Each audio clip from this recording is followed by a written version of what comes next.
Hi, Shanna Landin here with the mortgage company. Year 3 of our special program, Investmint, where we as a company give back the best we can to charities in our community. This year I decided to spotlight Advocates for Children, CASA, court-appointed special advocates. And with me here today is Andrea to kind of give a little background as to why I chose such an amazing organization. Thank you, Shanna. My name is Andrea Cregan. I've been with Advocates for Children CASA for the last 10 years. Thank you so much to you and Investmint for this wonderful opportunity. Advocates for Children CASA, our core purpose is advocating for children and families through life challenges in order to help them dream, thrive, and grow. What we really do here is we recruit, train, and then support community volunteers, CASA volunteers, court-appointed special advocates, to work with these children, walk alongside them through their entire journey. So throughout their court case, getting to know their foster families, advocating for them in school. Almost 100% of our kids are behind in one subject or more. So educational advocacy is really, really important to us. And the hope is that these kids can find permanency, and that's really what our CASA volunteers are there to help them do.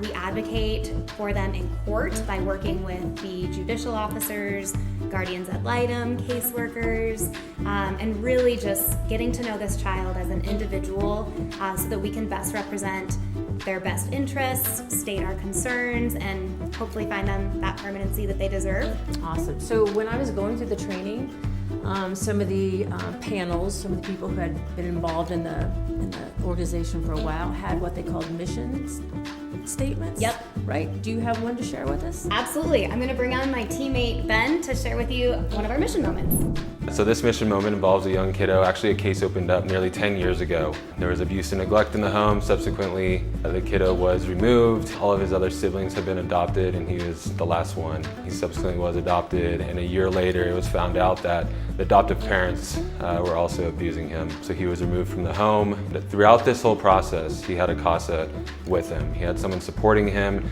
They were the only constant in his life, providing that direction, providing that advocacy to get where he wanted to be and just to be loved. We are very happy to say that he's now graduated, he's 18 years old, he's found a job, he's going to school.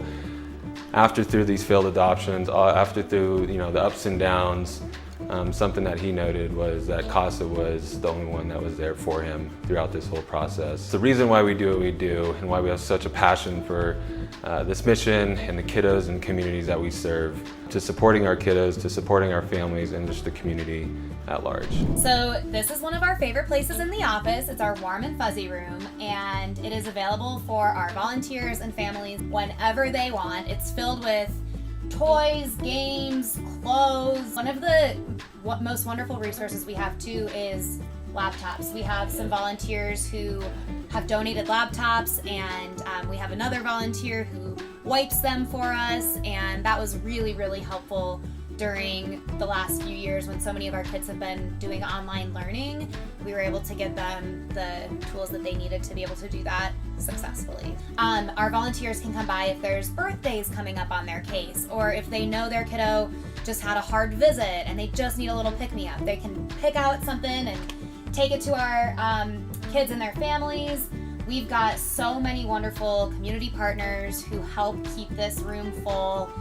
Items that our families frequently need. So Andrea, are there more need for volunteers such as myself? So much need. Okay. We're a large CASA program. Last year we served over 700 children, which is wonderful for those 700 children, but unfortunately there were still almost 1,000 kids in our district alone. We're only serving about 30% of cases because the need for CASA volunteers is so great. Kids with CASA volunteers, we see their recidivism rates drop. They're less likely to go back into the child welfare system later on. We see them perform better in school, both academically and behaviorally, which is just as important. And we see that our kids report higher levels of hope and resiliency, and just having that person that's there for them no matter what, that one adult can really change the trajectory of their future.